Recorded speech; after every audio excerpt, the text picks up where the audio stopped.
There once lived two housewives next door, Geeta and Mita, best friends who laughed, cried, and shared every secret of their daily lives.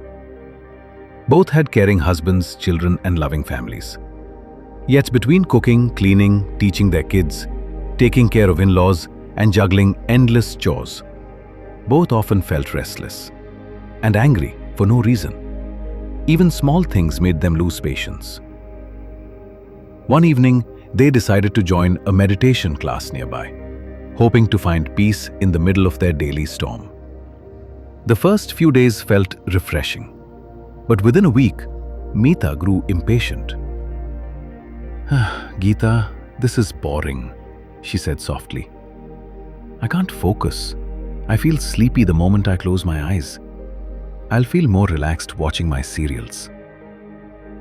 Geeta tried convincing her, but Mita smiled and walked away from the class. In her free time, Mita started binge-watching TV shows, scrolling her phone, and attending kitty parties to unwind.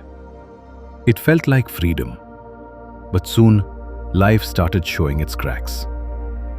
Each morning began with chaos. The kids not ready for school, her mother-in-law complaining about breakfast, her husband shouting for his office keys. Mita ran from one room to another, losing temper and feeling drained before the clock struck 10.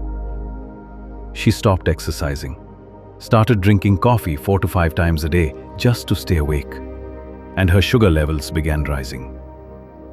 A doctor's visit ended with a warning. "You need to calm down, or this stress will harm you." But the real blow came when her husband shouted at her one evening for forgetting an important document. She cried for hours, feeling unseen, unloved, and helpless. One morning, while watering her plants, Mita heard raised voices from Geeta's house. Her husband was shouting, yet Geeta's voice remained calm, soft, steady, and kind. Not a single word of anger came out. Mita was stunned. After he left for work, Mita rushed next door. "Geeta, he was yelling at you for 10 minutes and you didn't react. How?" Geeta smiled and said, "That's the power of meditation, Mita." At first, even I felt bored, distracted, sleepy, but I continued. Within weeks, my mind started obeying me. I became calmer, my thoughts clearer. Instead of being a slave to my emotions, I began mastering them. The brain slowly learns to settle. Our restless waves smoothen, and peace flows in. She added gently, "When we meditate, we stop reacting to everything outside. We start responding from inside, with clarity." That night, Mita couldn't sleep. Her mind replayed Geeta's words again and again. The next morning, she decided to try once more, this time with sincerity. The first few days were not easy. The moment she sat to meditate, hundreds of thoughts flooded her mind. Sometimes she felt sleepy. Sometimes she felt like she was talking to herself, hearing her own thoughts echo like soft voices. But she remembered Geeta's words, that it was absolutely normal.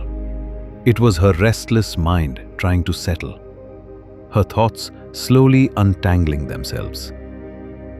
Each session, she sat a little longer, breathing a little deeper, allowing the chaos to pass through. Gradually, her mornings changed. She started waking early, planning her day the night before, scheduling tasks calmly, cooking with a smile. When her in-laws complained, she simply nodded and continued her work. When her husband raised his voice, she stayed quiet, her calmness leaving him speechless. Days turned into weeks, and Mita noticed a glow in her face and peace in her home. Her sugar levels improved, her kids smiled more, and laughter returned to her evenings. For the first time, she realized meditation wasn't about sitting silently. It was about living wisely. Before meditation, our mind controls us. like a master controlling a puppet. After meditation, we control the mind. It listens, obeys, and flows peacefully. A calm mind doesn't mean a silent world. It means a strong soul. Peace doesn't come from silence around us, but from silence within us. When we control our mind, life itself becomes peaceful. Subscribe to Clarity Mantra for more such stories.